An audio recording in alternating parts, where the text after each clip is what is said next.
이 시간에는 질병의 종류와 병원체에 대해 알아보도록 하겠습니다.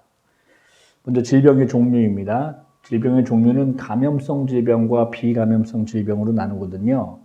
그래서 감염성 질병 같은 경우와 비감염성 질병을 정리를 해보면, 감염성 질병은 외부에서 침입하는 거고, 그리고 병원체를 분명하게 구별할 수 있는 것이고, 그리고 병원체가 누군지 아니까 백신을 만들기 용이하다는 특징이 있거든요. 반대로 비감염성 질병은 생활 방식 유전 환경, 즉 외부에서 들어온 게 아니라 내부적으로 생긴 거고, 그리고 병원체라는 게 특별히 정할 수가 없고, 그리고 병원체가 누군지 잘 모르니까 백신을 만들기 어렵다라는 특징이 있죠. 그래서 우리가 감염성 질병과 비감염성 질병에 대해서 감염성 질병만 딱 정리해 두면 되는데, 감염성 질병을 정리할 때 세 단어를 기억하시는 거예요. 첫 번째, 외부에서 들어왔다. 두 번째, 병원체가 필요하다. 세 번째, 백신을 만들기 용이하다. 이렇게만 정리하시면 되겠죠. 자, 질병에 대해서 감염 경로에 대한 부분을 우리가 또 생각을 해둬야 되는데, 질병의 감염 경로는 두 가지, 직접적인 감염과 간접적인 감염이 있거든요. 직접적인 감염의 두 가지는 첫 번째, 호흡기를 통해서 내가 숨 쉴 때 들어왔다는 건데요. 결핵이나 감기나 독감 같은 경우가 호흡기를 통해서 직접 감염되는 형태이고, 신체 접촉을 통해서 무언가가 닿아서, 즉 무좀이나 파상풍 같은 경우가 신체 접촉을 통해서 감염되는 직접적인 감염 경로를 갖는다 하겠습니다.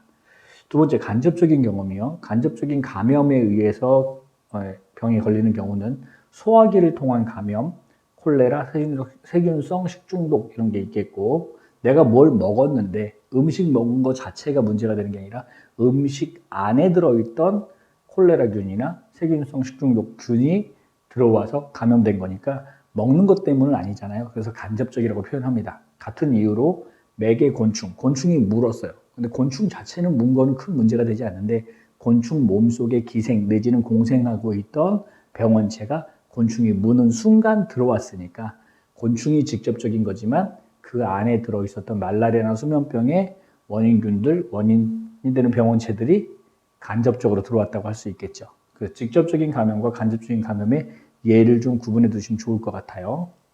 자, 병원체의 종류를 한번 보겠습니다. 병원체는 세균, 바이러스, 원생동물, 균류, 변형된 프라이온 이렇게 정리해 볼 수 있는데, 잠깐만요. 여기서 병원체라고 했으니까 감염성 질병을 얘기하는 거예요? 비감염성 질병을 얘기하는 거예요?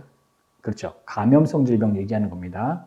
그래서 감염성 질병을 일으키는 세균, 바이러스, 원생동물, 균류, 변형된 프라이온을 보려고 하는데, 설명을 들어가기 전에 이 5가지가 나오고 더 나올 수 있겠지만 5가지만 가지고 정리를 잠깐 해보자면, 가장 하등한 게 누구냐면 변형된 프라이온이에요.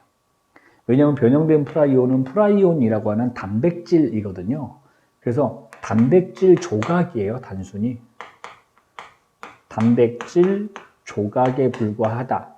근데 이 단백질 조각인 프라이온이 정상 프라이온도 있고 변형 프라이온도 있다고 보는데, 정상 프라이온은 우리 뇌에 이렇게 분포해 있거든요. 단백질이 차 있거든요. 근데 이 정상 프라이온이 변형 프라이온이 어디선가 들어와서 정상 프라이온 옆에 딱 붙으면 정상 프라이온도 변형 프라이온으로 변하는 거야. 그래서 접촉 변성이라고 부르는데, 그래서 이런 단백질 조각이 잘못된 모양의 단백질 조각이 많이 쌓이게 되면, 축적되게 되면, 그럼 뇌에 이제 구멍이 뚫리면서 인지 기능이나 내지는 운동 기능에도 영향을 주게 되는 그런 병들을 변형된 프라이온에 의한 병이라고 하겠습니다.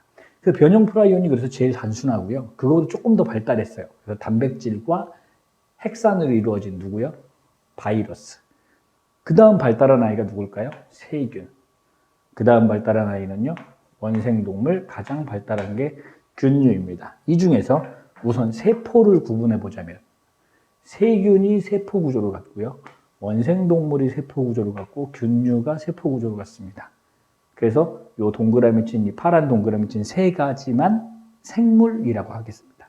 나머지 바이러스나 변형 프라이온은 생물이 아니고요. 자, 하나씩 병의 예를 좀 써볼게요. 세균에 의한 거, 결핵, 세균성 식중독, 폐렴.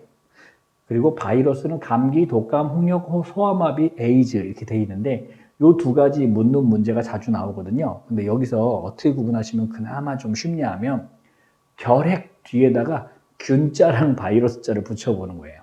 그러니까 무슨 얘기냐면 결핵균, 결핵 바이러스 둘 중에 어떤 것도 많이 들어봤나요? 결핵균이 더 많이 들어본 거거든요. 그러니까 결핵균이 세균에 의한 거다. 결핵이 세균에 의한 거다. 폐렴균, 폐렴 바이러스, 폐렴균. 잘 안 되면 저는 그거 잘 모르는데요 한다면 여러분들이 직접 많이 발음을 해보시는 거예요. 폐렴균, 폐렴균, 폐렴균 이렇게 발음해 보다 보면 폐렴 바이러스도 좀 어색해요. 그러니까 폐렴균으로 외워두세요. 마찬가지 감기균 아니고 감기 바이러스, 독감균 아니고 독감 바이러스, 홍역 바이러스, 소아마비 바이러스, 에이즈 바이러스 이렇게 두면 되겠습니다. 잘 구분해야 해요. 자, 원생동물은 이제 말라리아 병원체의 원충, 말라리아 병원체 아기가 그게 원생동물이에요. 자, 균류요. 무좀이나 만성 폐질환. 균류는 이제 곰팡이 같은 거거든요. 그래서 무좀이나 만성 폐질환의 원인이 된다. 그 다음 변형 프라이온이 아까 얘기했죠. 뇌에 구멍 뚫린다고. 크로이츠펠트 야코병 사람한테 나타나는 일이고 광우병은 소한테 그런 증상이 나타나는 걸 얘기합니다. 자, 병원체들을 좀 더 자세히 정리할게요. 첫 번째 세균이에요. 세균은 단세포 원핵생물, 단세포다. 그리고 원핵생물이다. 단세포는 세포가 한 개짜리인 건 알겠는데 원핵생물, 원핵, 원시적인 핵, 즉 핵막을 갖지 않는 상태를 얘기하고요. 나머지 막을 가지는 세포 내의 소기관, 즉 세포 소기관 그러면 소포체, 골지체, 미토콘드리아, 엽록체 이런 것들이거든요. 그런 게 하나도 없다 이런 뜻이에요. 유일하게 가지고 있는 막은 뭐만 가지고 있다? 세포막만 가지고 있다. 이 정도 구분하시면 되겠고 효소를 갖고 있어요. 왜? 생물이니까요. 그래서 물질 대사가 가능하고 분열법, 주로 이제 이분법 같은 경우로 증식하는 경우가 많습니다. 그리고 일부 병원성이 있는 세균을 병균이라고 부르죠. 병원성이 있는 세균은 병균, 없으면 그냥 세균, 그죠? 그 다음에 세균성 식중독, 그리고 세균성 폐렴, 결핵, 위궤양 등도 세균에 의한 질병이라고 하겠습니다. 다음 바이러스입니다. 바이러스 세균보다 작아요. 세균보다 작아서 그런 얘기해요. 병균도 병에 걸리나요? 병균, 세균이죠. 근데 병균을 병 걸려 죽게 하는 애가 누구냐면 바이러스예요. 다시 얘기하면 바이러스가 더 세균보다 작다 이런 뜻이 되겠네. 이해되겠죠? 자, 스스로 물질에서 할 수 없다. 바이러스는 우리 1단원에서 배웠지만 효소가 없으니까 스스로 물질에서 할 수 없고요. 하지만 숙주 안에 들어가면 증식해서 나오거나 돌연변이가 가능한데 이제 숙주 안에 있을 때 증식하려면 자기랑 똑같은 걸 만들어야 되니까 동화작용이 일어나야 되잖아요. 그러려면 효소가 필요하고요.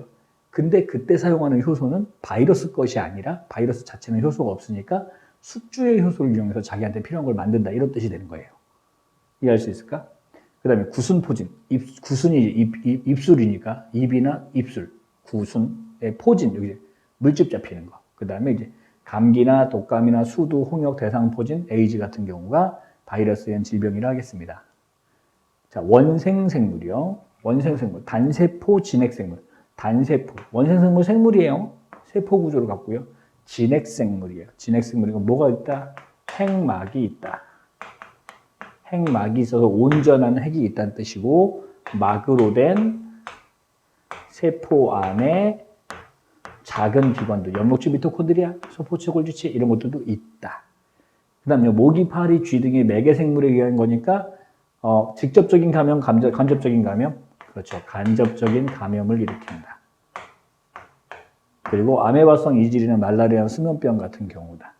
이 녀석이 말라리아 모기인데요. 말라리아 모기의 이 침샘 속에 보니까 여기 이제 이상한 애들이 막 들어있는 거예요. 그래서 얘가 물면 이렇게 말라리아 원충이 모기 침샘에 살다가 사람한테 들어오게 된다. 이런 얘기가 되겠네요.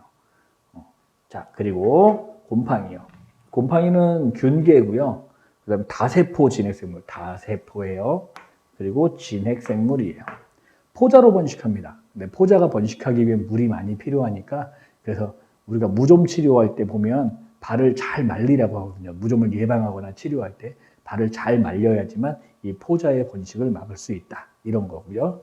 폐질환이나 알레르기나 무좀 같은 경우가 곰팡이에 의한 질병이라고 하겠습니다.